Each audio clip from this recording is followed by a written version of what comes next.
Ibadah di nikah ini adalah termasuk ibadah. Nah, makanya ibadah nikah ini masuk ibadah. Mudah-mudahan yang pada hari esok akan melaksanakan pernikahan, niatkanlah dengan niat ubudiyah, dengan niat beribadah. Masya Allah, ibadah itu berpahala. Nah, makanya bagi bapak-bapak, ingetin, nikah itu ibadah. Kalau ibadah nggak boleh ditunjuk-tunjukin, Pak. Ibadah kalau kita tunjuk-tunjukin itu riya. Nah, kalau nikah bagaimana? Sunnah, kita harus ada walimah. Yang dimaksud ibadah disumputin itu kalau bapak-bapak mau nikah lagi nggak usah bilang. Lah, ntar kalau umpama bininya protes, apa nyumput-nyumput? Ada ustaz punya ibadah mah nggak boleh bilang. Kalau bilang dosa riya jadinya. Oh, pantesan orang yang punya nikah lagi nyumput-nyumput. Jadi insya Allah nih jamaah sekalian ya, kembali lagi bahwasanya di pada malam perayaan pernikahan ini insya Allah wabil khusus kepada anak-anak generasi muda kita, kelak di kemudian hari ente semua mempunyai niat untuk mau menikah, yang paling pertama niat adalah kita niatkan ibadah. Karena ibadah ini, karena menikah ini dijadikan ibadah, insya Allah nafsu ente yang hari ini anak muda tidak akan bisa tenang dikala kita tidak mempunyai rem. Kenapa? Allah berfirman di dalam Al-Quran, ya ayyatuhan nafsul mutmainnah irji'i ila rabbiki radiyatan mardiyah. Ya ayyatuhan nafsu, wahai nafsu mutmainnah, diam. Irji'i ila rabbiki. Kenapa ini dulu saya pengajian di santri, kenapa belum nggak dibaca robika? Kenapa nggak dibaca robbuku? Dibacanya robiki. Irji'i ila rabbiki. Setiap kalimat yang mengandung tasniyah itu menunjukkan kepada wanita, ya, wanita. Robiki artinya di sini yang bisa menenangkan nafsu, yang bisa mengendalikan nafsu, yang bisa mendiamkan nafsu yang sedang nggak puguh. Insya Allah apabila kita punya istri, insya Allah ya ayyatuhan nafsul mutmainnah, insya Allah nafsu kita ini akan diam, tenang, dan insya Allah membawa rezeki. Makanya mudah-mudahan di pada malam ini acara walimah yang disertai dengan pembacaan maulid, pembacaan marhaba, insya Allah mudah-mudahan pernikahan ini disertai dengan syafaatnya baginda Rasulullah Sallallahu Alaihi. Namun ingat abangku, setiap orang yang baru menikah, camkan baik-baik sesuai pengalaman.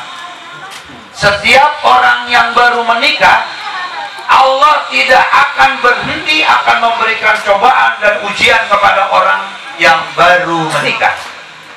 Yang pertama, mohon maaf bang, biasanya kalau baru nikah di sini ujiannya, ingat-ingat, 3 hari, 3 minggu, 3 bulan, 3 tahun, 30 tahun, makin berat. Pertama, begitu nikah 3 hari, udah datang ujian dari Allah, yang mana kadangkala ujian tersebut tujuannya godaan dari setan akan menghancurkan rumah tangga kita. Ingat bang, kalau besok baru nikah, jangan pernah kita lawan dengan hawa nafsu. Kemungkinan ada ujian. Siapa tahu baru nikah 3 hari langsung dapat WA dari mantan pacarnya, ku tunggu jandamu paman. Kan si abang cemburu nih, jadi ribut. Nggak usah dipermasalahin bang. Wah ini ujian. Begitu ada WA, istrinya nih, istri pengantin barunya lagi ke dapur, ada tunggu jandamu. Wah sialan bener nih. Kalau kita disertai dengan hawa nafsu, ribut bang, baru 3 hari. Lulus 3 hari, kadang-kadang pernikahan baru 3 minggu, banyak lagi ujian. Entah itu dari pihak orang ketiga, entah itu dari pihak saudara, entah itu dari pihak mertua, entah itu dari pihak istri sendiri. Kadang-kadang ujian itu ada yang sekira-kira akan menghancurkan rumah tangga. Kenapa? Anak muda yang baru menikah ini pola pikirnya masih labil. Kenapa? Ya maklum, baru meninggalkan masa remaja, menginjak kepada masa dewasa, masa rumah tangga. Nggak boleh kesinggung dikit. Kadang-kadang purik. Enak banget katanya mertua ngomong begini. Kesinggung melulu, nggak boleh kesinggung dikit. Ujian. Terus lulus kita dari 3 hari, lulus 3 minggu, 3 bulan, ada lagi ujian yang sangat berat. Mungkin karena kita sudah mulai dikaruniai anak. Kalau memang Allah mengaruniai anak, kalaupun Allah belum mengkaruniai anak, di situ kita akan ada cobaan dan ujian. Ujian dan cobaan itu semuanya, kalau saja kita lawan dengan hawa nafsu, maka rumah tangga kita akan hancur berantakan. Makanya ini yang pertama, niatkan ubudiyah. Ingatnya niat ibadah. Niat itu jangan, nikah itu jangan cuma asal kita mau nikah, tapi niatkan amal ibadah. Kalau nikah diniatkan ibadah, insya Allah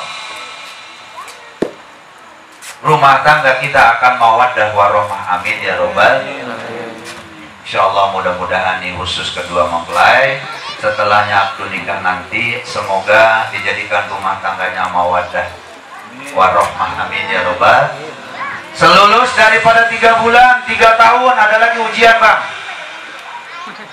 Ada lagi ujian, Bang. Entah itu dari pihak istri, entah itu dari kita sendiri, entah itu dari mertua dan sebagainya. Karena di sini kita udah mulai meningkat, udah mulai merisikoi rumah tangga. Disinilah harta akan menjadikan ujian, pangkat akan menjadikan ujian, anak akan menjadikan ujian buat kita. Makanya mudah-mudahan jamaah sekalian, tidak ada lain, pernikahan ini adalah semata-mata ibadah. Kita kembali semuanya kepada Allah Subhanahu. Kembali. Allah Maha Pengasih, Allah Maha Penyayang, sehingga nanti setelahnya rumah tangga, pergaulan kita udah beda, Pak. Jangan terlalu banyak bergaul sama anak muda. Kita mulailah belajar bergaul sama orang-orang tua, di mana orang tua itu udah mungkin lebih pengalaman, ya. Belajar kita, karena kita akan menempuh rumah tangga ini untuk selama-lamanya. Insya Allah, dikala kita niatkan ibadah nikah ini, kita nanti akan timbul kasih sayang dari Allah. Mudah-mudahan semuanya kita ini selalu ada di dalam keridhaannya Allah Subhanahu. Allah Maha Pengasih, Allah Maha Penyayang, Allah Maha Pemurah. Siapapun itu hambanya, Allah tetap menyayangi kepada hambanya. Insya Allah. Di antaranya di dalam kitab Nasoihul Ibad dikatakan, Ija ja'a li hurmatikum li anna Allah ta'ala satrul uyub. Datangnya penghargaan, datangnya penghormatan, datangnya sanjungan kepada kita. Ini orang bisa menghormat sama kita, orang bisa menyanjung kepada kita, orang bisa menghargai kepada kita. Itu bukan karena pangkat kita, itu bukan karena kekayaan kita, itu bukan karena kecantikan dan kegantengan kita, tetapi li'annallaha ta'ala satru uyubihim. Sesungguhnya Allah Subhanahu wa ta'ala telah menutupi aib-aib kita semua, sehingga kita mendapatkan penghargaan dan penghormatan dari manusia. Nih Pak, bisanya kita dihormatin orang, bisanya kita dihargain orang, karena kasih sayangnya Allah. Sadar tidak sadar, Allah sayang kita. Karena apa? Allah telah menutupi aib, keburukan yang ada pada diri kita. Jujur Pak, di diri kita ini banyak keburukan yang orang lain nggak tahu. Di diri kita ini banyak kelakuan yang busuk di mana orang lain nggak tahu. Andai saja tahu, aib kita dibuka sama Allah, orang lain tahu. Umpama